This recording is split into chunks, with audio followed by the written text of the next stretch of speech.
لا اسألكم علیہ اجرا الا المودۃ فی القربى صدق اللہ مولانا العظیم ان اللہ وملائکتہ یصلون علی النبی یا ایھا الذین آمنوا صلوا علیہ وسلموا تسلیما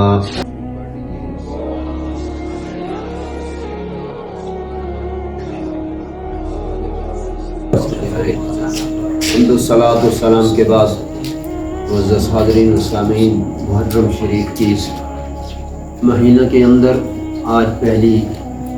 محفل ذکر حسین، ذکر اہل بیت کا شرف ہمارے بھائی انتظار حسین صاحب نے حاصل کیا۔ اللہ اس کے گھر میں خوشیاں عطا فرمائے، ایسے غم سے محفوظ فرمائے، اس کے گھر کو، اس کے بچوں کو ہر قسم کی زمینی آسمانی آفات و بلیات سے محفوظ فرمائے۔ ہر اس دوست کو جس کے گھر میں یہ مقدس محفلیں ہوں گی، اللہ رب العالمین ان تمام دوستوں کی دینی دنیاوی مقاصد کو پورا فرمائے۔ گرامی قدر، تھوڑا جب وقت ہے، میں نے اس میں ایک بات آپ کو سمجھانی ہے، کیونکہ تسلسل کے ساتھ آگے بھی بہت سارے پروگرام ہیں، آپ شریک ہوتے رہیں گے تو اس پوری بات کو جو ہے وہ سمجھ سکیں۔ گرامی حضرات، میں نے ایک آیت کریمہ پڑھی ہے، آپ نے کئی بار یہ آیت سنی ہے، قُل لَا أَسْأَلُكُمْ عَلَيْهِ أَجْرًا إِلَّا الْمَوَدَّةَ فِي الْقُرْبَى۔ اے محبوب، آپ ان لوگوں سے کہہ دیں میں تم سے دین کی خدمت کا کوئی اجر نہیں مانگتا، بس ایک بات ہے کہ میری اہل بیت کے ساتھ کمال کی محبت کرو، میری اہل بیت کے ساتھ ٹوٹ ٹوٹ کے محبت کرو، اور میری اہل بیت کے ساتھ محبت کو کمال تک پہنچا۔ گرامی قدرہ، سب سے پہلے یہ بات سمجھنی ہے، اور میں نے آج آپ کے سامنے یہی بات کرنی ہے کہ آپ کے اہل بیت ہے کون کون، اور اس کے تعلق سے ہمارے بڑے بڑے پروگرام ہو جاتے ہیں، بڑی شاندار تقاریر ہو جاتی ہیں، لیکن اسی تقریر کے دوران بیٹھے ہوئے مجالس میں سے، اہل مجلس میں سے کسی سے اگر پوچھ لیا جائے کہ حضور کے اہل بیت ہیں کون، تو میرا خیال ہے اللہ ماشاء اللہ کوئی چند لوگ ہی ہوں گے جن کو کوئی پتہ ہو۔ بہرحال آج یہ پتہ کرنا ہے کہ حضور کی اہل بیت کون ہے۔ گرامی حضرات، یہ مقدس ہستیاں، اتنی مقدس ہستیاں، میں ایک آپ کو روایت سنا دوں، پھر اس کے بعد میں اس پر بات کرتا ہوں۔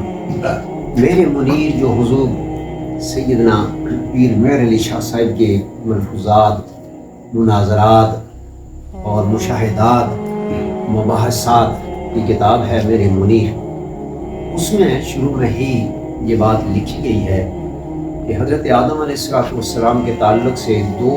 روایتیں جو ہیں، ایک روایت تو آپ نے سنی ہے کہ جب آپ نے آنکھ کھولی اور اس میں ایک صحابی سے بھی پوچھا گیا سب سے پہلے کیا جو ہے وہ پیدا کیا گیا، تو کہا گیا کہ آپ کے نور کو پیدا کیا گیا، نور کے نور کو پیدا کیا۔ اب اس میں آپ فرماتے ہیں کہ حضور سیدنا غوث اعظم رضی اللہ تعالیٰ عنہ نے ان کی ذریعے سے آپ نے یہ روایت نقل فرمائی ہے۔ فرمایا کہ حضور سیدنا غوث اعظم نے ایک روایت کی ہے کہ حضرت ابو ہریرہ رضی اللہ تعالیٰ عنہ سے ایک مرفوع حدیث جو حضور تک پہنچی ہے، اور وہ حدیث یہ ہے کہ جب حضرت آدم علیہ السلام کو